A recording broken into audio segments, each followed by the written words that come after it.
Gentlemen, we can rebuild him. We have the technology.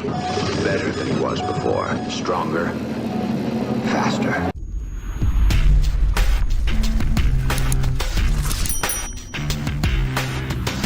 Hey everyone, Thordan Smash here, and I hope you guys are enjoying Season 16 so far. There's a lot of cool new stuff in the game. However, there is also some other things that aren't working as they are intended. Of course, we're also going to talk about the new Wraith Heirloom Recolor coming, as most of you are aware of it, but it also kind of contradicts Respawn themselves a little bit with what they said about the reactive Peacekeeper skin. We're going to cover all that and also give out 45 bucks. All you gotta do is like, comment, subscribe. You guys know the drill. Without further ado, let's talk about the game. So Season 16 of Apex Legends is off to a very interesting start. There's fans on both sides of the spectrum. The new meta changes for the Legends is pretty cool. I do like the ranked map changes every 24 hours, and I do like the concept of TDM mode. It is actually pretty fun. I don't know if I'm a huge fan of the round modes. However, there are some glaring issues with it that some of you might have noticed. The first one would be there does not seem to be any penalty if you decide to leave the match, so people are just quitting as soon as they start losing. The other downside is that even if the other team completely quits, as shown here with a member of the Oxygen organization Hill, he just sits in the lobby with his team while they search for players. The game does not end automatically, which is another issue because there is no time limit on the rounds. You will just sit in the game and do absolutely nothing. Now, apparently, if you sit long enough, there is a 30-minute time limit, which is shown here, which is absolutely crazy, is that no one realized when making this game mode that every other TDM pretty much has a match round time limit, yet this one doesn't, and so you will just sit in the lobby for hours on end if the other team quits, or you quit yourself. And the having no penalty to actually quit is a huge issue within itself. To make a TDM successful, as you've seen in other games, you have to have some kind of penalty so people just don't leave the moment they start getting wrecked. Very similar to what Control does. But overall, these are minor adjustments that can be fixed and should make TDM a viable mode in the near future. Something else you might have noticed is that in custom modes, King's Canyon is in the mode, which is fantastic. I'm very happy for. You're going to be able to do World's Edge, Storm Point, Broken Moon. However, they have completely removed arenas from the game. You can no longer do a 3v3 custom match. In arenas, you are only able to do the minimum player requirement of Battle Royale, which is 30. There's nothing there yet for TDM Control or Gun Run, although we do know in the next Imperial Guard Collection event on March 7th that we are going to be getting the mixtape playlist added to the game, which will feature those three, and that's when I'm hoping this finally gets added to custom. But let's go ahead and talk about this Imperial Guard Collection event, because man, are people split pretty evenly on this. Actually, no, I'm lying. They're not split evenly. This is a pretty one-sided argument. Now, this actually comes from Ritz, who actually gave us a full look at the collection event right here, and there are some really cool unique skins like the Wraith Samurai one, which looks absolutely fantastic. But as we go through more and more of these skins that are being shown right here, you may notice a common trend. These are all recolors of existing skins within the game, like at least 95% of them. There's obviously the Kraber, which has a cool new skin for it, and as I said, the Wraith one as well. But other than that, they are just recolors, which contradicts something that Apex Legends and Respawn said just the other week. Respawn stated that recolors allow new players to get content that other players have without just re-releasing the same skin, but they have 100% seen the feedback we've heard loud and clear, indicating that they will not be doing recolor events again, or at least not pushing them so heavily, and probably don't justify the full cost of a collection event skin,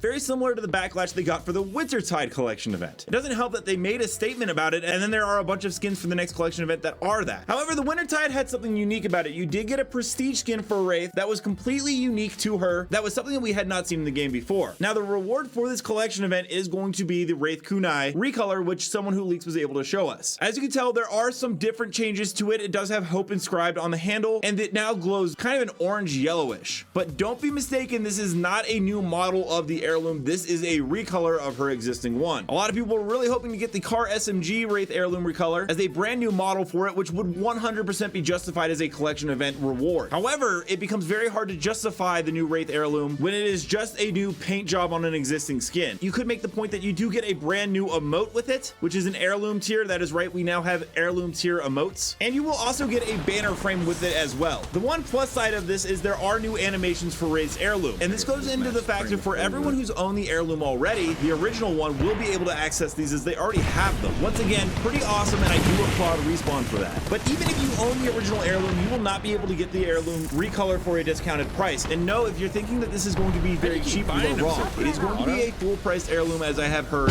Also, have made a statement with the Peacekeeper, clearly stating that there won't be another reward for a collection event like the Peacekeeper, was saying that they've learned some lessons. You won't see that reward again. I can pretty much guarantee that. The intent is always to do something players enjoy and see value in, definitely not trying to upset anyone. And so my question is, are they actually hearing the player base? Let me know down below. How do you feel about the Wraith Heirloom Recolor? Do you think it's pretty cool? Are you a fan of it, or do you wish that they had actually done a little bit more to include with this? And until next time, Legends, keep slaying the Outlands, and I'll see you out there.